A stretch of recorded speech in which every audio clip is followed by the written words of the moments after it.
νέοι και οι νέες που ετοιμάζουν για να γλιτώσουν από αυτή την κατάσταση να βαδίσουν τον δρόμο που βάτισαν οι παππούδες τους. Σε προηγούμενες δεκαετίες που τους οδηγεί μακριά από τον τόπο που αγάπησαν. Και να μην ξεχνάμε βέβαια και τις πολλές αυτοκτονίες στην περιοχή μας που έχουν γίνει την τελευταία τριετία. Οι μνημονιακές πολιτικές έχουν εξαθλιώσει μεταξύ των άλλων και το θεσμό της αυτοδιοίκησης. Η Δήμη είναι δεμένη χειροπόδρα με τον νόμο του Καλλικράτη. Η χρηματοδότησή τους έχει μειωθεί κατά 60% την τελευταία τριετία.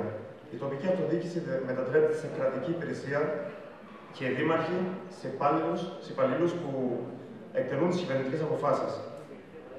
Η κοντινότερη προσωπολίτη εξουσία απαξιώνεται, υποβαθμίζεται και μετατρέπεται σε μακρύ χέρι του κεντρικού κράτους. Πολύ σύντομα οι Δήμοι δεν θα μπορούν να λειτουργήσουν. Θα μεταμορφωθούν σε φορείς ενοικίασης κοινοφελών δράσεων σε ιδιώτες. Ο δρόμος για την πλήρη ιδιωτικοποίηση σχεδόν όλων των υπηρεσιών του ΟΤΑ έχει ήδη ανοίξει.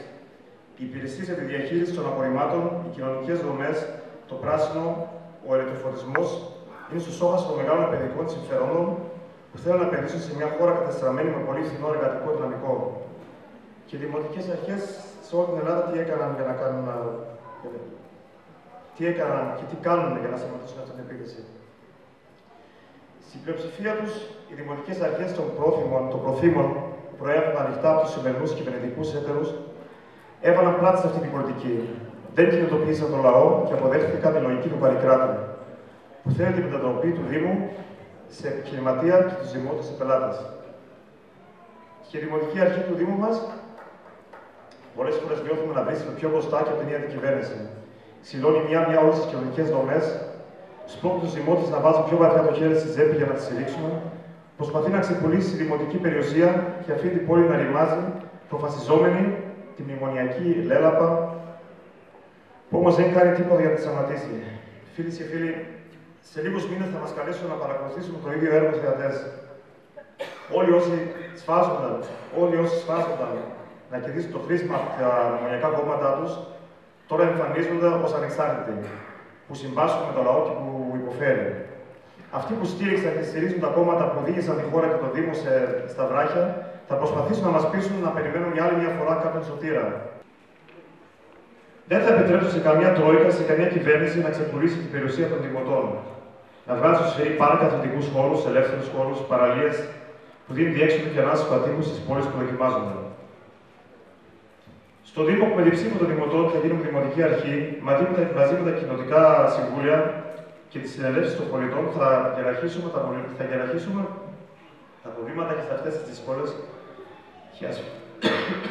και ασφυκτικές οικονομικά συνθήκες, αξιοποιώντας το έμψυχο δυναμικό του Δήμου και τα μέσα που διαθέτει. Θα δώσουμε στους κατοίκους της πόλης τις καθαρές και πράσινες γειτονιές που τους αξίζουν, όπως για παράδειγμα την Κραλιά, που χρειάζεται επιγόντως καθάρισμα και αναβάσμιση.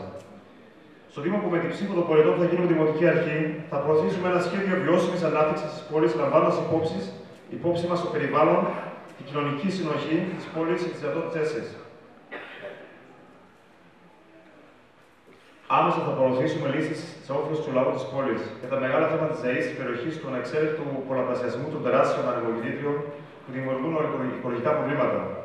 Θα υπάρξει ουσιαστική και αμφίδρομη πληροφόρηση προς και από τους πολίτες. Ενίσχυση και θέσπιση ουσιαστικών δημοκρατικών και συμμετοχικών διαδικασιών. Ορθολογική αναδιάρθρωση δομών και διαδικασιών με χρήση νέων τεχνολογιών, χτύπημα στη γραφειοκρατία για την απλοποίηση και αποτελεσματικότητα των υπηρεσιών για την οργανική στήριξη κανόνων και δομών ελέγχου νομιμότητας.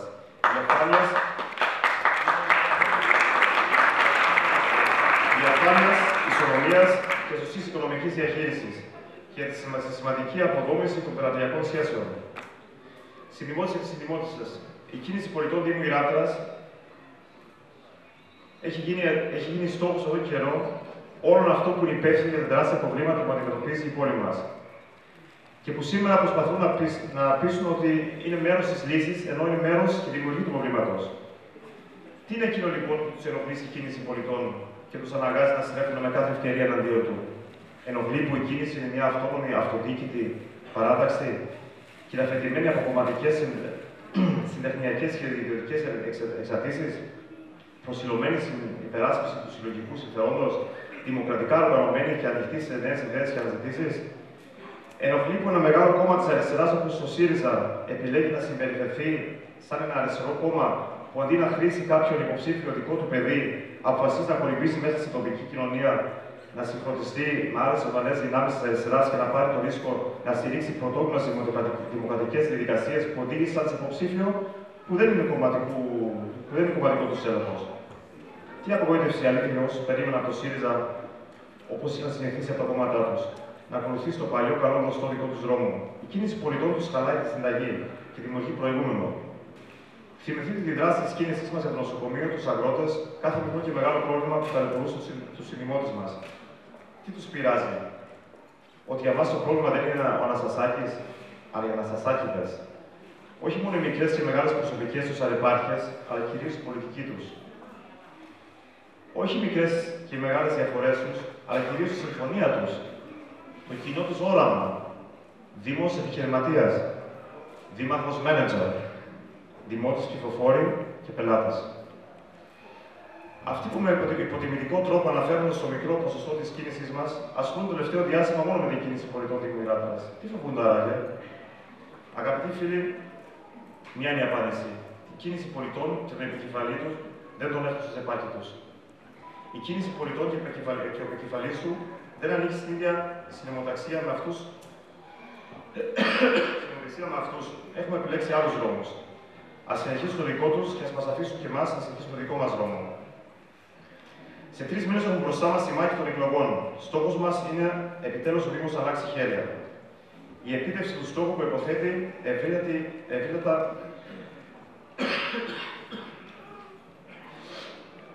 ευρύτατα απόψεων, αυξημένη συμμετοχή, ανανέωση προσώπων και αντιλήψεων, σύνθεση απόψεων μακριά από ηγεμονικές προσωπικές και κομματικές λογικές και δέσμευση στην υλοποίηση ενός κοινού ρεαλιστικού, πολιτικού και διακεκριμένου προγραμματικού πλαίσιου.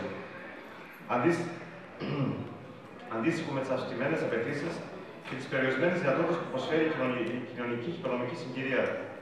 Στη μάχη που έχουμε μπροστά μας, ο κάθε ένας μας, με όποιον τρόπο θέλει και μπορεί, είναι χρήσιμος και απαραίτητος. Δεν πρέπει να υπάρξει σπίτι που να μην φτάσει το μήνυμά μας. Περιοδίες, συσκέψεις, δουλειά πόρτα-πόρτα. Το κουπόνι για την οικονομική στήριξη της κίνησης πρέπει να είναι η καθημερινή μας προσπάθεια. Προσπάθεια για να πετύχει πρέπει να ακουμπήσει και να στηριχθεί σε εσάς. Φίλοι και φίλοι, η κίνηση πολιτών Δήμου Ηράκλειας καλεί τους νέους και νέες αυτής της πόλης που φοβούνται να ονειρευτούν, αλλά και τους μεγαλύτερους που νιώθουν να ρίχνουν στο περιθώριο να μετατρέψουν την οργή τους και την ανάπτυξή τους σε οργάνωση και αγώνα. Για να μετατρέψουν τις γειτονιές μας γειτονιές της αντίστασης και της ανατροπής. Για να τις ανακάνουμε γειτονιές της αλληλεγγύης και της ανθρωπιάς. Για να μετατρέψουν το Δήμο μας σε σύμμαχο, συμπαραστάτη και συναγωνιστή των ανθρώπων που δοκιμάζονται.